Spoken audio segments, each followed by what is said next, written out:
In this video, I'll complete Work Together problem 15-1 from page 438 in your Century 21 Accounting Textbook Advanced Edition 11 by Gilbertson Lehman, so credit to them. All right, Maddox Corporation wishes to prepare budgets for 2023. Management has set a sales goal of 100,000 units. Maddox Corporation will increase its unit sales price from $14.50 to $15 in the first quarter. The cost of merchandise will remain at $7 per unit. Quarterly unit sales for 2022 are as follows. So we already have those input here, our actual sales from the previous year. Okay? So the first thing we need to do is figure out our sales percentage by quarter. And I'm going to use a round function so that we only get 3 decimal places on this, just to make the numbers a little more even. So equals round, parentheses, we're going to do the 17,000, the first quarter amount, divided by the total, will give us the percentage for first quarter. And now I want to make this an absolute reference on B9 so that this amount, when we autofill this formula over, stays. Okay? So then we will do a comma, and now how many decimal places? We want 3, parentheses. So we get 18.9% of our annual sales we expect will come in the first quarter. We'll autofill that over and see that we got 21.1, 26.7, and 33.3 for the other quarters. And together those should total a sum of 100 or 1. You can see that down on the bottom of your screen. So now what are our projected unit sales? Well, all we have to do is take the 18.9% we expected in the first quarter times our projected unit sales for the next year, right? We expect to go up by 10,000. And I'm going to make this B11 an absolute reference by putting $B $11 because I want to autofill over easily. Okay, so 18,900 in quarter 1, 33,300 in quarter 4. Those 4 together sum to 100,000, so we must have done it right. Okay, times our unit sales price. Remember, we're going to be $15 is our unit sales price. So we'll put those amounts in, and now all we need to do is multiply 18,900 times the 15. We'll autofill those over to get our monthly sales amounts, and then here we'll just do a sum function to get our net sales for the year. Okay, 1.5 million. And that is our sales budget. Okay, now let's do our purchases budget at the bottom of this first tab for 15.1. So our quarterly unit sales is where we'll start. And we expected 18,900 in first quarter, right? 18.9. The book gave us the first one, and then we can just autofill this over for the other quarters so that we get 21,000, 26,000, 33,300. Okay? Those were rough numbers. So then the book told us we had $4,200 ending inventory, which means our total units needed would be the 18,900 plus the 4,200.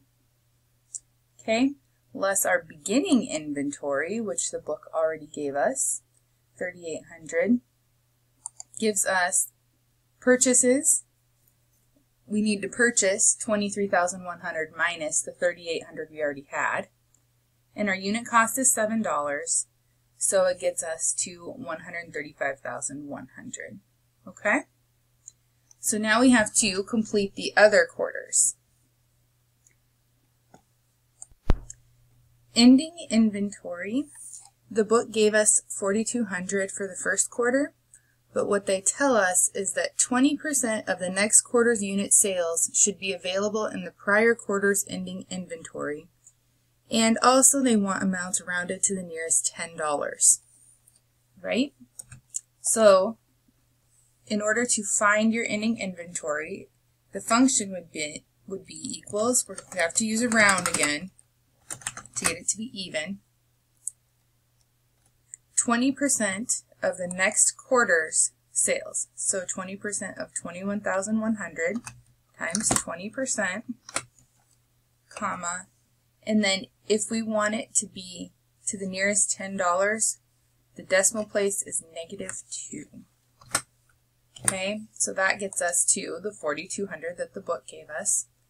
And we can carry that forward to these two columns, but this one is based off of the 33,300. So then they project that 22,600 will be sold in the first quarter of 2024. So we can go ahead and pull this formula over. We're just going to have to change the number. So instead of F22, we'll type in 22,600. Okay, and that gets us to 4,500 ending inventory. So then your total units needed, we just add those up, so we can carry that formula over. Less your beginning inventory. So beginning inventory for second quarter is ending inventory for first quarter. So this is just a simple function of getting the previous month's ending inventory. Okay, so we'll just autofill that over for the next few months, sorry, I say months, these are quarters, that's my bad. It's early in the morning when I'm recording this. Okay, so that gets us what we need for purchases. All we have to do is subtract our beginning inventory from our total units needed, which we've done here. All right, unit cost, $7 all the way across. And so what is the cost of purchases? We'll just multiply.